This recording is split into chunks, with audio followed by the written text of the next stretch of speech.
Welcome to our channel. నేను యజ్ఞమూర్తి. ఇప్పుడు మన ముందు మన అందరికీ ఇష్టరాలైనటువంటి ఎస్తర్ నూరోహా ఉన్నారు. మార్చి 15న ఆమె ప్రధాన పాత్ర పోషించినటువంటి మాయ అనే సినిమా మన ముందుకు రాబోతోంది. ఈ సందర్భంగా మాయ అంటే ఏమిటి, ఆమె కెరీర్ ఎలా సాగుతూ వచ్చింది, అలాగే కొన్ని మిగతా అంశాల గురించి ఏమంటారో ఆమె నోటి ద్వారానే ఉందాం. నమస్తే. Hi Esther. ఎలా ఉన్నారు? బాగున్నానండి, మీరు ఎలా ఉన్నారు? ఫైన్. మొత్తానికి మాయ రాబోతుంది, మా ముందుకు రాబోతుంది. ఈ మాయతోటి ఎలా మాయ చేయబోతున్నారు ప్రేక్షకులు చెప్తారా? ఒక కొత్త సబ్జెక్ట్ అండి. ఆల్రెడీ తెలుసున్నట్టు నేను చిన్న రోల్ అయినా పెద్ద రోల్ అయినా ఎప్పుడు కొత్తగా ప్రయత్నం చేయాలని ప్రయత్నిస్తూ ఉంటాను. సో మాయ నాకు నచ్చింది ఏంటంటే, చూడడానికి హారర్ గా కనిపిస్తుంటే కూడా horror is one of the factors. Fear అనేది ఫ్యాక్టర్ ఉంది, కానీ it is a fusion genre of horror, thriller and emotional content. So it has a very strong emotional content. అది నాకు చాలా నచ్చింది. ఊరికే అర్థం లేకుండా హారర్ ఉంటే కూడా ఆఫ్టర్ అ పాయింట్ బోర్ కొడుతుంది, అర్థం లేకుండా ఊరికే థ్రిల్లర్ ఉంటే కూడా బోర్ కొడుతుంది. బట్ ఏదో ఒక ఇమోషనల్ కంటెంట్ డ్రైవింగ్ ఫోర్స్ ఉంటే మాత్రమే దానికి ఒక మీనింగ్ ఉంటుంది. ఆ మీనింగ్ ఈ సినిమాకు ఉంది కాబట్టి నాకు అది టువర్డ్స్ ది ఎండ్ క్లైమాక్స్ చెప్పేసరికి ఎంత నచ్చిందంటే నేను ఇమీడియట్ గా పదండి మాయా చేద్దామని రెడీ అయిపోయాను. ట్రైలర్ వచ్చింది, ఆ ట్రైలర్ చూసినా కూడా చాలా ఇంటెన్స్ తోటి ఇంట్రిగ్యూయింగ్గా కూడా ఉంది. అది అందులో మీరు ఒక వైఫ్గా అట్లాగే ఒక మదర్గా కూడా కనిపించబోతున్నారని చెప్పేసి తెలుస్తుంది. సో దాంతోపాటు మీరు అన్నట్టు ఈ సైకలాజికల్ థ్రిల్లర్ అన్నారు కదా, ఈ జానర్ అనేది అంటే ఇదివరకు మీరు కొన్ని చేశారు సినిమాలు. ఈవెన్ మీ ఓన్ డైరెక్షన్లో చేసినటువంటి వ్యాకెంట్ హౌస్ కన్నడ ఫిలిం కూడా కొంచెం ఆ థ్రిల్లర్ జానర్కి సంబంధించిందే కదా. పర్టికులర్గా అంటే ఇది మీకు ఇష్టమైనటువంటి జానర్ అనుకోవచ్చా మేము? అలా ఏం లేదు. అంటే ఒక కథ షేప్ అప్ అయ్యేటప్పుడు ఎలా షేప్ అయ్యేది, చాలాసారి ఒక వన్ లైన్ మనకి మైండ్ లో ఉంటుంది, ఇది చెప్పాలి, ఈ పాయింట్ చెప్పాలనేది ఉంటుంది, కానీ దాని షేప్ అనేది రాస్తూ రాస్తూ బిల్డ్ అవుతూ పోతుంది. So I know that. నేను కూడా రాసేటప్పుడు అలాగే అయింది. కాబట్టి ఈ అండర్లైన్ పాయింట్ ఉంది కదా, అది యాక్చువల్లీ చెప్పాల్సిన పాయింట్. బట్ అది చెప్పడానికి ఏ రకంలో చెప్తే బాగుంటుంది అనేది ఒక్కొక్కసారి నాట్ ఈవెన్ ద రైటర్ కూడా డిసైడ్ చేయరు. అది రాస్తూ రాస్తూ story decides for it self. ఇటు కథ వెళ్తే బాగుంటుంది, కథ అటు వెళ్తే బాగుంటుంది. సో కథనే ఒక్కొక్కసారి దాని డెస్టినీ సెలెక్ట్ చేస్తూ ఉంటుంది. సో నాకు పర్సనల్ గా డిపెండింగ్ ఆన్ ఓవరాల్ ఫ్లేవర్, అది నాకు ఫైనల్ గా ఏమవ్వాలంటే ఆ సినిమా ఏమి చెప్పడానికి సినిమా మొదలు పెట్టాను చూడండి, అది చెప్పగలగాలి. అది చెప్తే సినిమా సక్సెస్. సో ఏ సినిమా కూడా నేను జానర్ ఆల్సో, నాకు యాక్చువల్లీ పర్సనల్ గా హారర్ అంటే ఇష్టం కాదు నాకు. Because horror in it self is very, బాగా చేయాలని ఉంటే కాంప్లికేటెడ్ జానర్. అది కరెక్ట్ గా చేయాలి, మాత్రమే పండుతుంది అది. లేదా అది చాలా డల్ అయిపోతుంది, ఓన్లీ అరుపులు రన్నింగ్ అయిపోతుంది అంతే, కానీ దానికి అర్థం లేకుండా పోతుంది. చేస్తే చాలా బాగా చేయాలి, లేకపోతే అది అట్టర్ నాన్ సెన్స్ అయిపోతుంది హారర్. సో నాకు హారర్ అనేది చాలా not so favourite genre. But when there is something to say other than just horror is a way, ఒక రూట్ లాగా వాడుకుంటూ ఒక కథని చెప్పడానికి వెళ్ళేసరికి ఆ సినిమాకి ఒక మీనింగ్ వచ్చేస్తుంది. సో ఈ సినిమా నేను వినేటప్పుడు కూడా ఫస్ట్ ఓన్లీ హారర్ అయితే వద్దేమో, ఏంటి ఇది అవసరం లేదు కదా, థ్రిల్లర్ కూడా వద్దు కదా, అలాగే ఉన్నా నేను. నాకు థ్రిల్లర్ అని చెప్పిన పెద్ద కిక్ రాదు unless there is something too much thrilling. But the last portion of this film brought meaning to everything. Thriller కి కూడా హారర్ కి కూడా మీనింగ్ తీసుకొచ్చింది ఎమోషనల్ థ్రెడ్ కాబట్టి then I felt like doing. So ఏదో ఒక డ్రైవింగ్ ఫోర్స్ ఉంటే మాత్రమే. ఊరికే థ్రిల్లర్ కదా అని కూడా నాకు నచ్చదు. నేను బుక్స్ చదివేటప్పుడు కూడా నేను ఫిక్షన్ ఎక్కువ నాకు నచ్చదు. It should be reality. నాకు రియాలిటీ చాలా ఇష్టం. సో రియాలిటీకి టచ్ లేకుండా ఊరికే థ్రిల్లింగ్ కదా అని చెప్పి ఏమేమో థ్రిల్లింగ్ అని రాస్తే నేను చదవడానికి కూడా బోర్ కొడుతుంది, నాకు చూడడానికి కూడా బోర్ కొడుతుంది. ఎందుకంటే మీలో ఒక రైటర్ ఉన్నారు. సో కాబట్టి ఇప్పుడు అంటే ఒక రైటరు ఒక డైరెక్టర్ ఉన్నారు కదా, మీరు ఒక సినిమా వేరే వాళ్ళ సినిమా చేసేటప్పుడు ఈ ఏదైతే ఈ ఉండయో మీలో ఈ యాంగిల్స్ ఏవైతే ఉన్నాయో అవి కూడా కొంచెం ఆలోచన చేస్తూ ఉంటాయా? డెఫినెట్లీ. అది అవి అంటే డైరెక్టర్ పాయింట్ ఆఫ్ వ్యూ కూడా చూస్తూ ఉంటారా దాన్ని? yes definitely. అంటే ఒకరు మీరు ఇది ఎలా చూపించాలనుకుంటున్నారు, ఇప్పుడు ఒక సీన్ చెప్తారు, సీన్ మాటలు చెప్పడానికి బాగుంటుంది, ఏమైనా చెప్పొచ్చు కదా, స్కై నుంచి ఎవరు దిగిపోతారు, కింద నుంచి వస్తారు, రావడానికి పెన్ను కావాలి, పేపర్ కావాలి, ఏదైనా రాయొచ్చు. కానీ రాసింది మీరు ఎలా డైరెక్షన్ లో ఎలా దాన్ని చూపించబోతున్నారు, ఎలా చూపించాలనుకుంటున్నారు అనేది నేను ఎప్పుడు ఆలోచిస్తాను, అడుగుతాను. సో వాళ్ళది చెప్పే దాన్ని బట్టి నాకు తెలుస్తుంది how much of an idea that person has. Right. రాసింది ఎగ్జిక్యూట్ చేయడానికి ఐడియా ఉండాలి. ఆ ఐడియా ఉందా లేదా అనేది నాకు అలా తెలుస్తుంది. ఎందుకంటే నేను కూడా రాసేటప్పుడు అదే పెన్ పేపర్ ఉన్నప్పుడు ఏదేదో రాయాలనిపిస్తుంది. కానీ బడ్జెట్ ఉందా? అదే. దానికి బడ్జెట్ ఉందా? అది అయ్యేలా ఉందా? దానికి అయ్యే వేరే ప్రాపర్టీస్ అది ఎగ్జిక్యూట్ చేయడానికి అవసరమైన వేరే థింగ్స్ మన దగ్గర ఉన్నాయని ఆలోచించి రాయాలి. అవును. ఆ ఆలోచన ఉంటేనే ప్రాక్టికల్ డైరెక్టర్. లేదా మీరు ఏదో కావాల్సినంత రాసి ఇన్ని స్క్రిప్ట్స్ నా దగ్గర 500 స్క్రిప్ట్స్ ఉన్నాయని చెప్పి తిరిగే వాళ్ళు కూడా ఇండస్ట్రీలో చాలా మంది ఉన్నారు. ఆ స్క్రిప్ట్స్ ఎప్పుడు సినిమా అవ్వవు. అదే. ఎందుకంటే అది పాసిబిలిటీ లేదు. ఓకే. అలాంటి స్క్రిప్ట్స్ మీ దగ్గరికి వచ్చాయా? వస్తాయి? అవునా? నేను వినేటప్పుడు ఇవన్నీ ఇండియాలో ఇంకా జరగలేదండి, ఎప్పుడు చేస్తారు ఇది అంటే మేము చేస్తామండి. ఎలా చేస్తారండి మీరు? ఒక ప్రొడ్యూసర్ దొరికిన తర్వాత అయితే ప్రొడ్యూసర్ లేరు అయితే పోనీ లేదు, ప్రొడ్యూసర్ రారు కూడా. కథ చాలా బాగుంది కానీ ఇది సినిమా అవ్వదు, దీన్ని మీరు బుక్ చేసి రిలీజ్ చేయండి, ఓకే. చదవచ్చు కానీ ఇది సినిమా అవ్వదు అంటున్నాను. సో ఈ సినిమా మీద మీకు ఉన్నటువంటి నమ్మకం ఏంటి? అంటే మీకు ఒక ఆర్టిస్ట్గా మంచి ఒక వర్సటల్ క్యారెక్టర్ అనుకోవచ్చా, లేకపోతే నటిగా మిమ్మల్ని ప్రూవ్ చేసుకునే ఒక క్యారెక్టర్ అనుకోవచ్చా? ఎలా? Yes, ఎందుకంటే పోస్టర్లో చూసుకుంటే మీరే ప్రముఖంగా కనిపిస్తున్నారు కదా. కంప్లీట్లీ ఇంకా 100% అని నేను అనుకోవట్లేదు. But yes, to an extent it has explored another angle of me as an actor. Not completely exploited all my skills as an actor, but to an extent ఈ యాంగిల్ లో నాకు సినిమా రాలేదు. ఇది first time ఈ subject మీద సగం ఒక untouched portion of my acting abilities ఈ సినిమాలో సగం. అంటే సస్పెన్స్ కూడా ఉన్నట్టుంది కదా మీ క్యారెక్టర్. సస్పెన్స్ ఉంది అని ఒక కొత్త యాంగిల్ నన్ను చూపించిన విధానం గానీ, అంటే నార్మల్లీ అదే నా ఇమేజ్ ఈ మధ్య ఎలా అయిపోయిందంటే గ్లామరస్, ఆల్వేస్ గ్లామరస్ కనిపించాలి. నేను ఎప్పుడు నా ఐడియాలజీ ప్రకారంగా అలా నేను కనిపించాలని ఎప్పుడు నేను ప్రయత్నించను. నేను గ్లామరస్ గానే ఉండాలి, ఎస్తరంటే గ్లామర్ అని జనాలు చెప్పాలని నాకు లేదు. I want to grow as an actor, I want to do non glamorous roles as well. నాకు ఛాలెంజింగ్ వేరే చేయాలని ఉంది. సో నాకు అది నచ్చదు. ప్రతిసారి ఏంటి హీరోయిన్ అంటే గ్లామరే ఉండాలి, అమ్మాయి అంటే గ్లామరే ఉండాలని అవసరం లేదు కదా, క్యారెక్టర్ అలాంటిది రావాలి కదా అని. ఈ సినిమాలో అది లేదు. అంటే it is not focused on my beauty or it is not focused on my glamour part, it is focused on the emotion that I'm conveying. So cinema నాకు ఫస్ట్ ట్రయల్ షో చూసేటప్పుడు కూడా నాకు ఒక్కసారి నాకే కొట్టింది. నేను అనుకున్నా చేయాలని చెప్పి మరి ఓవర్ అవ్వలేదా, నేను అంత బాలేనేమో అని నాకు అనిపించింది. బట్ ఆ షో ఫినిష్ అయ్యాక వెనక తిరిగి చూసి అందరూ సూపర్ పర్ఫార్మెన్స్ అండి, బాగా పర్ఫార్మ్ చేశారు మీరు అని అలా చెప్పారు. అవునా, మీకు కూడా అలా అనిపించిందా అన్న. అంటే మన మైండ్ లో 100 ఉండొచ్చు, అది కన్వే అవ్వాలి కదా ఇంకొకరికి. బట్ ఆ room full of distributors, cinema makers, media people show చూసాక వాళ్ళ రెస్పాన్స్, వాళ్ళ పాజిటివ్ రెస్పాన్స్ చూసాక I now believe that yes ఈ సినిమాకి నన్ను ఒక కొత్త డైమెన్షన్ లో చూపించే పొటెన్షియల్ సినిమాలో ఉందని నేను నమ్ముతున్నాను. అంటే తెలుగు సినిమాలతో మీకు మంచి పేరు సంపాదించుకున్నారు కదా. కానీ లాస్ట్ టైం మీరు ఏదైతే మూవీ చేశారో డెవిల్ అనే మూవీ, దాంతో కొంచెం మీ ఫ్యాన్స్ డిసప్పాయింట్ అయినట్టు కనిపిస్తా ఉంది. ఎందుకు ఇలాంటి క్యారెక్టర్ చేశారు, ఈవెన్ నాబోటాడు కూడా చేస్తారు, ఎందుకు ఇలాంటి క్యారెక్టర్ చేశారు అని చెప్పేసి అనుకున్నారు. ఎందుకు అంటే నేననేది ఏంటంటే ఒకవేళ తక్కువ స్పాన్ అది తక్కువదే కావచ్చు, బట్ అది మంచి రోల్ అయితే, పాజిటివ్ రోల్ అయితే ఓకే. ఇది ఏంటంటే ఒక సాడ్ ఎండింగ్ ఉండేటువంటి రోల్ అయ్యేటప్పటికి చాలా మంది తక్కువ screen space, that sad role అనేటప్పుడు కొంచెం డిసప్పాయింట్ అయినట్టు అనిపిస్తా ఉంది. నాకు ఫస్ట్ అట్రాక్ట్ ఏమైందంటే డెవిల్ సినిమా ఒప్పుకోవడానికి పాయింట్ ద క్యారెక్టర్ లుక్.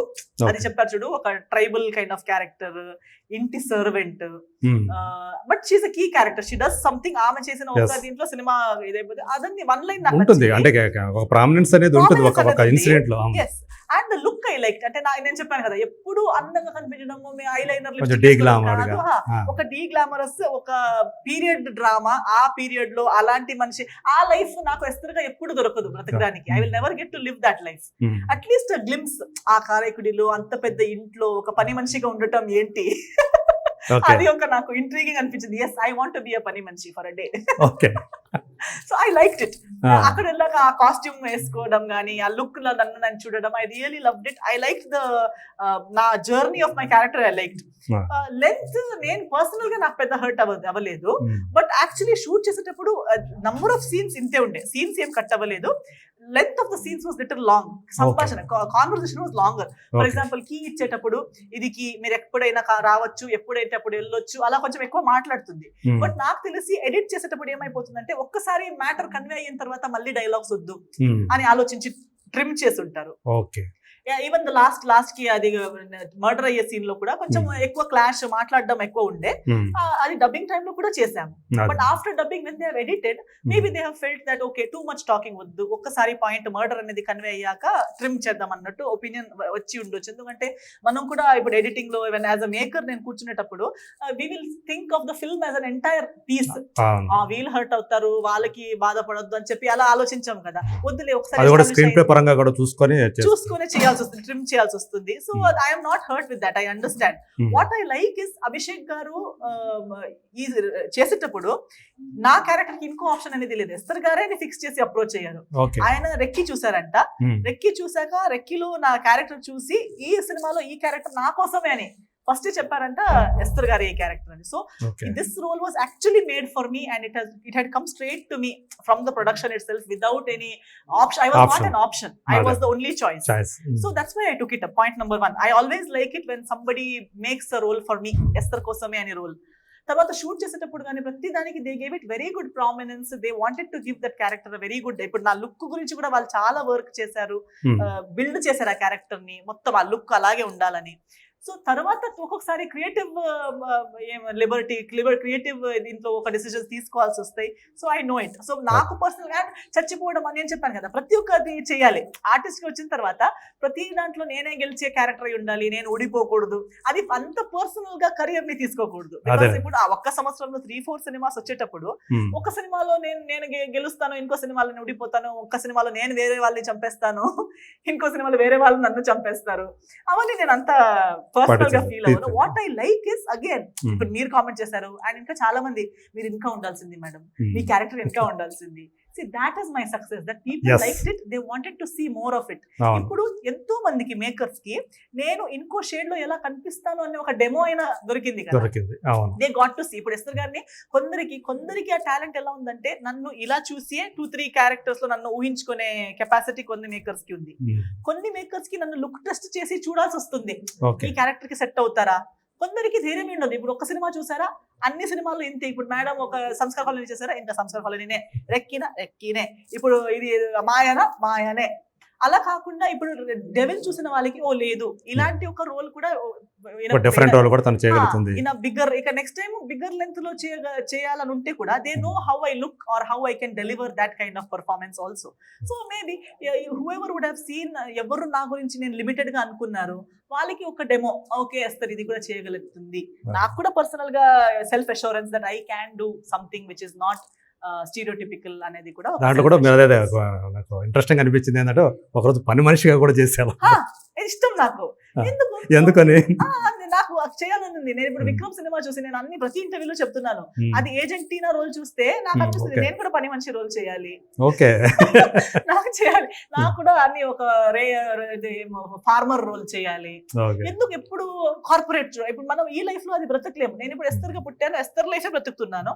అప్పుడప్పుడు యాక్టర్ గా మనకున్న బెనిఫిట్ ఏంటంటే మనం ఒకే లైఫ్ టైమ్ లో చాలా లైఫ్ టైమ్స్ బ్రతకొచ్చు, వేరే లైఫ్స్ ని చూడొచ్చు. సో ఒక హౌస్ వైఫ్ క్యారెక్టర్ ఎలా ఉంటుంది, ఒక తెలంగాణ అమ్మాయి ఎలా ఉంటుంది, ఒక రాయలసీమ అమ్మాయి ఎలా ఉంటుంది. నేను లైఫ్ లో అక్కడ పుట్టి అలా పెరగలేను, కానీ ఒక 30 days కి 20 days కి రాయలసీమ అమ్మాయిగా బ్రతకొచ్చు, ఒక 15 days కి తెలంగాణ అనంతపురం అమ్మాయి ఇలా బ్రతకొచ్చు. సో అది ఒక నాకు ఛాన్స్ దొరికేటప్పుడు ఎందుకు వదిలేయాలి. సో నాకు ఒక 10-15 days కారైకుడిలో పని మనిషిలో బ్రతికే అవకాశం దొరికింది, నేను తీసుకున్నాను. నాకు పని మనిషిలో బ్రతకాలి 15 days. And I thoroughly enjoyed it. And what I enjoy is the process.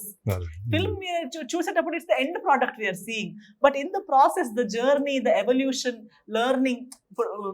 DOP గారు సౌందరరాజన్ గారు, ఆయన నుంచి నేర్చుకున్న థింగ్స్, అక్కడ ఇప్పుడు కళ్యాణ్ రామ్ గారితో పనిచేసే ఒక ఆపర్చునిటీ, నాకిన్న పెద్దవాళ్ళు నాకిన్న ఎక్స్పీరియన్స్డ్ యాక్టర్స్ తో పనిచేసే ఒక అవకాశం, అవన్నీ నేను I have absorbed, I have learned from that opportunity. That is also an added benefit for me.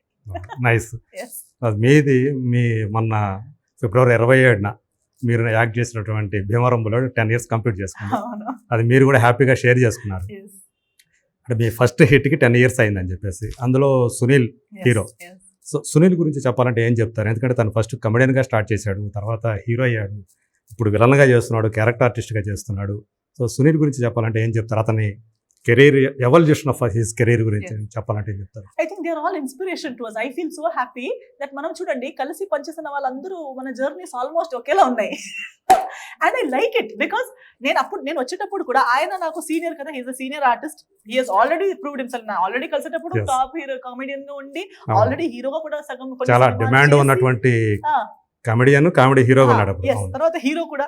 So ఆ స్టేజ్ లో తను ఆ స్థాయిలో ఉన్నప్పుడు నేను జస్ట్ బిగినర్ ని అప్పుడు పరిచయం అయ్యేటప్పుడు కూడా he has shared so many of his experiences with me which I still refer to. Okay. ఆయన చెప్పేవారు ఎప్పుడు కూడా అది క్యారెక్టర్ ఇదని ఉండదండి. ఇప్పుడు కామెడియన్ కూడా స్టార్ కామెడియన్ అవ్వచ్చు కదా. అవును. సో స్టార్ అనేది స్టార్డమ్, ఫేమ్, సక్సెస్ అనేది ఏ స్థాయిలో ఉంటే కూడా మనం చేయొచ్చు, కానీ మనలో అది ఉండాలి. If we have that hard working and that talent, చేసే టాలెంట్ దమ్ ఉంటే ప్లేస్ ఎక్కడున్నాం అనేది ఇంపార్టెంట్ లేదు. ఎక్కడున్నా అక్కడ నుంచి పైకి రావచ్చు. జీరో అనేది మన భయం లేదు. జీరో మన friend. Zero is my best friend.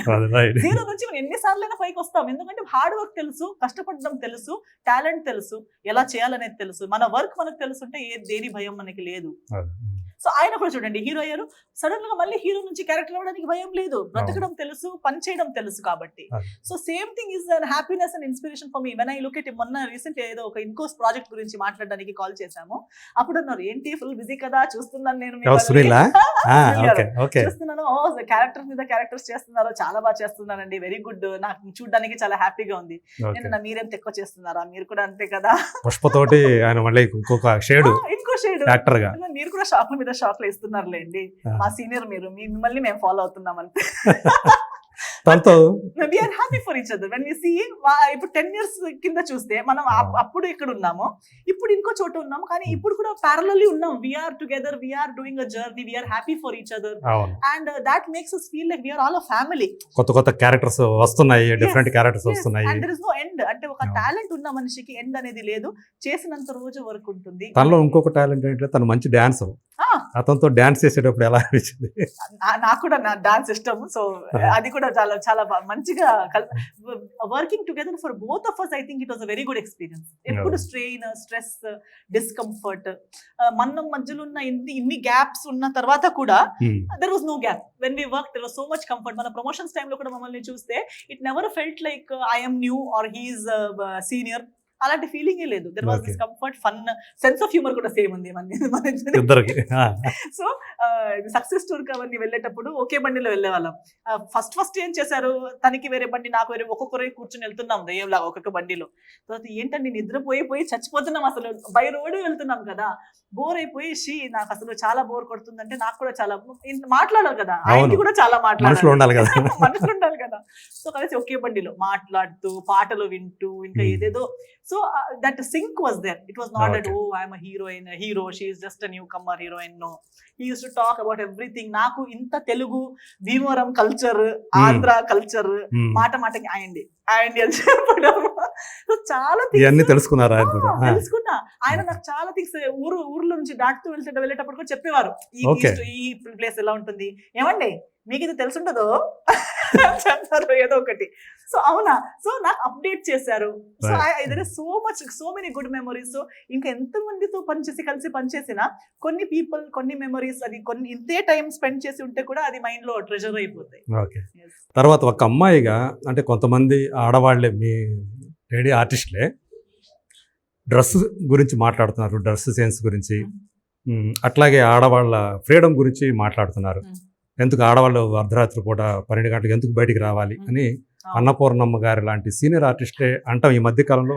అది ఒక కాంట్రవర్సీని సృష్టించింది. అలాగే డ్రెస్ గురించి కూడా తను మాట్లాడారు. దానివల్లే ఎక్కువ అలాంటివి జరుగుతున్నాయి, ఆడపిల్లల మీద అఘాయిత్యాలు జరుగుతున్నాయి అని చెప్పేసి. మీరేమంటారు, మీ టేక్ ఏంటి దాని మీద? ఆల్రెడీ ఇంతకు ముందు ఒక ఇంటర్వ్యూ కూడా సేమ్ క్వశ్చన్ అడిగారు. ఆమె అన్నదంట దట్ నైట్ టైమ్ అమ్మాయిలు మధ్యరాత్రిలో అలా డ్రెస్లు వేసుకుని. నేనన్నా మధ్యరాత్రిలో అబ్బాయిలు కూడా రోడ్లు ఎందుకు తిరుగుతున్నారు మరి రేపులు చేయడానికి? అబ్బాయిలు మంచోళ్ళే కదా, ఇప్పుడు సమాజంలో బ్యాడ్ అనే వాళ్ళు అమ్మాయిలే. ఏది ఏమైనా అమ్మాయిల మిస్టేకే. డివోర్స్ అయిపోయిన అమ్మాయి మిస్టేకే, రేప్ అయిపోయిన అమ్మాయి మిస్టేకే, మర్డర్ అయిపోయిన అమ్మాయి మిస్టేకే. కానీ వీళ్ళందరూ అంత మంచి మహానుభావుడులు, మంచి అబ్బాయిలు. అమ్మాయిలు రోడ్లో లేకపోయి ఉంటే రేపు చేయని వాళ్ళు, అంత మంచి అబ్బాయిలు రోడ్లో ఎందుకు తిరుగుతున్నారు మధ్యరాత్రిలో? మధ్యరాత్రిలో అమ్మాయిలు మాత్రమే కాదు, అబ్బాయిలు కూడా తిరగకూడదు. సమాజం ఎందుకు అందరిని ఈక్వల్ గా రూల్స్ సెట్ చేయట్లేదు? ఈక్వాలిటీ ఇంత మాట్లాడుతున్నాము, అందరికి ఈక్వల్ ఇది కావాలి, మా భారతదేశం అది ఇది అని ఇంత గ్రేట్ గా మాట్లాడుతున్నాం గొప్పగా. అంత మాట్లాడే మన సమాజంలో అమ్మాయిలకి మాత్రం ఎందుకు ఇంత బుద్ధి మాటలు చెప్తున్నాము? అమ్మాయిలు తిరగకూడదు, కరెక్ట్. డ్రెస్ ఇర్రెలవెంట్, వాళ్ళ కల్చర్ ని బట్టి వాళ్ళ అప్బ్రింగింగ్ ని బట్టి వాళ్ళు చేస్తున్నారు. అమ్మాయిల్ని బ్లేమ్ చేస్తూనే ఉన్నాము, తప్పనేది తప్పే, మనం తప్పుని తప్పుగానే చెప్పుదాం. కానీ అదే రూలర్, అదే మెజర్మెంట్ స్కేల్ ని అబ్బాయిల మీద కూడా వాడండి. ఇద్దరికి ఉండాలి. అంత టైంలో మిడ్ నైట్ 2 o'clock 3 o'clock కి అమ్మాయిలు తిరగకూడదు, అయితే ఆ టైంలో అబ్బాయిలు కూడా తిరగకూడదు. అప్పుడు మాత్రం సమాజంలో ఒక అందరికి ఈక్వల్ రెస్పెక్ట్ ఉందని అర్థమైపోయింది. సో అలా ఉంటే నిజంగా జరగదు. అండ్ ఈ రేపులు మాత్రం మధ్యరాత్రిలో మాత్రమే రేపులు జరుగుతున్నాయా? రేప్స్ డే టైమ్ లో కూడా జరుగుతున్నాయి కదా, సారీ వేసుకున్న అమ్మాయి మీద కూడా జరుగుతున్నాయి కదా. ఇప్పుడు చెత్త కామెంట్స్, 3rd grade మాటలు మీరు ఏ యూట్యూబ్ ఛానల్కి వెళ్ళి ఏ అమ్మాయి వీడియోలో కూడా చూడండి, ఉంటాయి. ఆమె ఏ డ్రెస్ వేసుకున్నా కూడా ఉంటాయి, ఆమె ఏ ఏజ్ గ్రూప్ ది అమ్మాయి అయినా ఉంటాయి. చీప్ గా మాట్లాడే వాళ్ళు, చీప్ చూపుతో చూసే వాళ్ళు, వాళ్ళకి డ్రెస్ తో, ఏజ్ తో, జెండర్ తో ఏం సంబంధం లేదు, వాళ్ళ థింకింగ్ అంత, వాళ్ళు పర్వర్ట్స్. సో వాళ్ళకి మిడ్ నైట్ టైం చూసి ఇప్పుడు 12 o'clock అయిపోయింది, నేను ఇప్పుడు రేపు చేస్తానని బయలుదేరరు. వాళ్ళు డే టైంలో కూడా అదే మనస్థితితో, అదే చెత్త థింకింగ్ తో తిరుగుతున్నారు, మన మధ్యలోనే ఉన్నారు. సో వాళ్ళకి టైం లిమిట్ అనేది లేదు. సో ఇది మైండ్ సెట్ ఆగాలంటే మన సమాజం ఫస్ట్ బాగుండాలి, మైండ్ సెట్ స్టార్ట్ అయింది మళ్ళీ అమ్మాయిల నుంచే. ఇప్పుడు మీరు అన్నారు ఒక సీనియర్ ఆర్టిస్ట్ ఇలా చెప్పారని మీరు చెప్పారు. సో ఒక సీనియర్ ఆర్టిస్ట్ అంటే మన గ్రాండ్ మదర్ ఏజ్ లో ఉన్న అమ్మాయిలు నేను ఇప్పుడు చెప్పే అంత థాట్ ప్రాసెస్ ని పెట్టుకుని ఉంటుంటే వాళ్ళ ఇంట్లో ఉన్న అబ్బాయిలు కూడా ఒక మంచి థాట్ తో పెరిగేవాళ్ళు.